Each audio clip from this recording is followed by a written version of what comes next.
Hey, it's Monday. Welcome. I can see that we're having a little bit of trouble with the Facebook Live feature, and I apologize for that. I think it's changed up a little bit since the last time I used it with the class. So first off, Facebook Live only works on the mobile app. So you have to do it on your phone or on your tablet.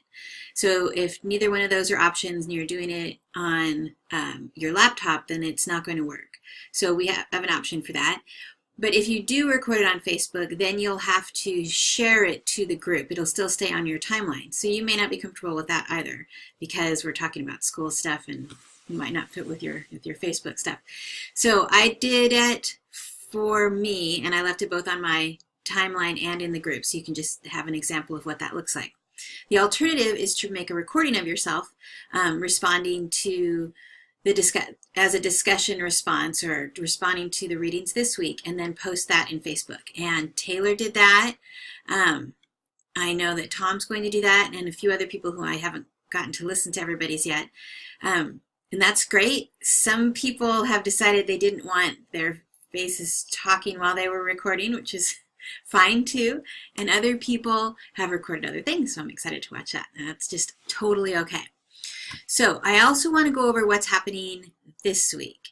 So last week, let's look at that again. So that was week 5, so September 19th and 21st. Hopefully you did your quest, which was to take 30 minutes and comment on other people's Facebook posts. That can be either you do a little bit on a lot of people or you do some in-depth stuff on a few. It's totally up to you. You just set your timer for 30 minutes, do that, then put quest complete and let me grade that. Watching the following links for content. We're looking at a lot of ways that we currently identify different types of disabilities for services in schools. And then the reflection activity, which is the Facebook Live. So let's look at this week now. Week 6. So I'm going to open that up. Also, as an aside, what I'm doing right now is called Screencast-O-Matic, and it's a free download for your laptop where you can record what's on your desktop as well as your face talking. It's kind of a nice tool, and it's totally free. So week 6, this is where we are now. So tomorrow we're going to have a Zoom check-in, and that's optional, from 4 to 4:30. So you can stop by Zoom, and it's possible I'll be a little bit late. I have to meet with I don't know, the dean and the provost and some other people about some stuff for the Masters in Special Education program. It's supposed to be from 3 to 4. I can't imagine it going till 4, but they get to decide. So right after that, I'm going to go to our classroom and set up in Zoom. So I'll be there 4 to 4:30. I'll also be physically in the classroom if you want to stop by and say hi, or if you have questions or concerns or want to talk about universal design for learning, which is our big goal for this week. Then on Thursday, everybody does need to be in Zoom for our speaker at 3:30. I'm hoping she'll be done by 4:15 because I know a lot of people want to go to the Maya Cristina Gonzalez reception and talk, which is here in Kremen also. So you should totally be able to do that. Or if you want to stay around and ask Andrew some questions in Zoom, that's totally cool. The content, so we're going to talk about universal design for learning and get an introduction. Some of you already have an introduction and a relatively deep knowledge of that, which is great. And for those of you that don't, I hope you enjoy it. I'm a little bit obsessed with it. So there's a video. It's a short video for number 1. Watch UDL at a glance. Then I want to talk about barriers, because that's a good way to get into universal design. So what is a barrier you personally experience when learning new information? So that's part of your Facebook quest. And then, so think about that. For example, for me, a barrier is when I'm learning new information, and I'm taking an online course right now, so this is good.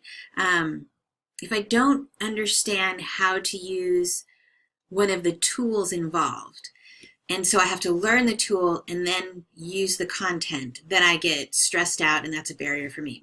Similar to what I unfortunately did to you guys last week with the Facebook Live posts and not realizing that that would be a barrier to some people. Then you're going to read this attached chapter. So if you click right on that, it's a PDF of a chapter from a book. I do have a book. There it is. Design and Deliver by Louis Lord Nelson. So this is chapter 2, UDL Guidelines for Educators, a planning tool you can't live without. I think you're going to like this chapter. She has a great writing style. She tells a lot of funny stories. And so this is her introduction to what Universal Design for Learning is for teachers. And then you're going to think about more questions you have about this new information. So the information between the video and the chapter or other things you've heard about Universal Design for Learning. So you're going to get to your quest, that's in Facebook too, and you're going to share with us a barrier you personally experience when learning new information, as well as asking some questions about Universal Design for Learning and the new information we're doing this week. The last thing you're going to do is you're going to click on right here on this guideline. So here's the UDL guidelines. You're going to try and explain one of these. It can be anything on this page. It can be providing options for physical action, or it can be guide appropriate goal setting. And you're going to try to explain your current knowledge base on that to someone else, to someone that you know. And then you're going to go into this discussion and you're going to tell me how that went. Whoops, that's not the discussion. There's the discussion right above it. And I'm going to fix that. So glad I looked at this. And you're going to tell me how that went.